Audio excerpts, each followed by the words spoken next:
Hey guys, so I got Bella. She's on her prong and we're working on her heel.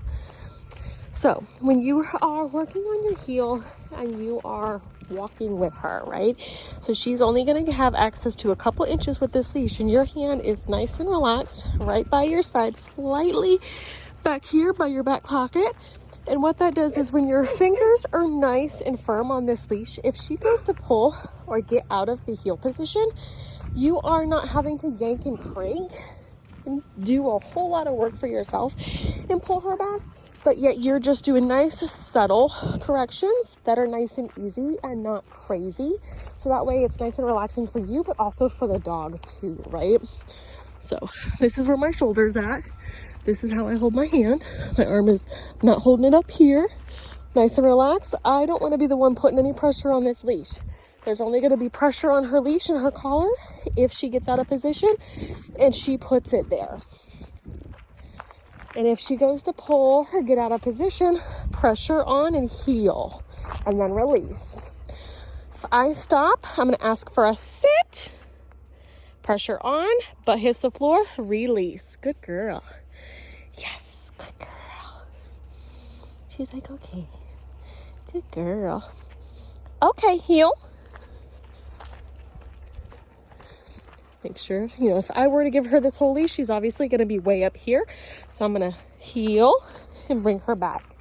Now, while doing this, you are maintaining a walk at the same time. You are not stopping or slowing down, but you are just working your hands and putting it all together in motion. And that is one of the harder parts when you guys are actually hands-on, is piecing it all together. Heel. Yes. Good girl. You see that I'm doing there? Heel.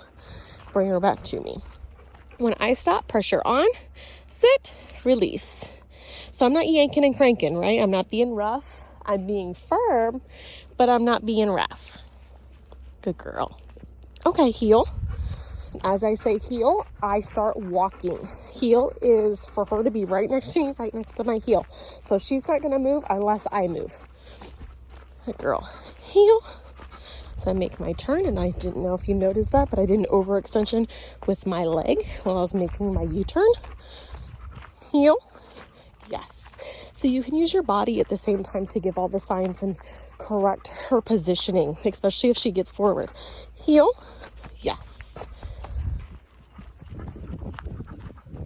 So again, pressure on, sit. Yes. Good girl.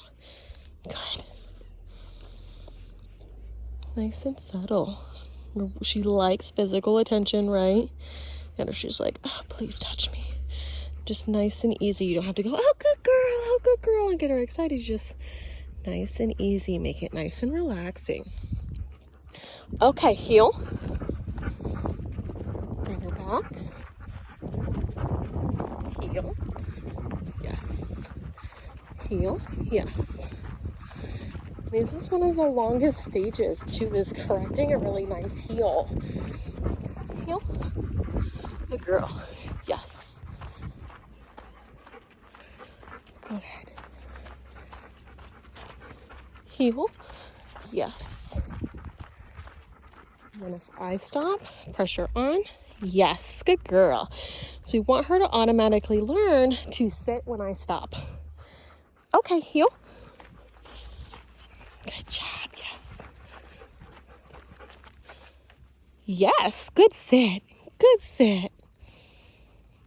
Okay, heel. Make my U-turn. Heel. Yes. And guys, do you see how I am not yanking, pulling, very subtle pressure, very easy pressure on her collar? That is tools, getting them trained and adjusted to tools appropriately. Like, she has her prong on. She has one of my black ones on, actually, so you can see it in her coat. Good girl. Heel. Okay, U-turn. Yes. Good girl. Stop. Pressure there. Yes. Good girl. She's like, okay. Okay, heel. Good girl. All right, you guys, I'll get this up. Just wanted to go over healing. That is the first focus day for these guys, is getting them acclimated to healing and automatic sits. Yes, sit. She's like, oh, okay. All right. Those two over there. And she's right here. Huh. Good. All right, you guys.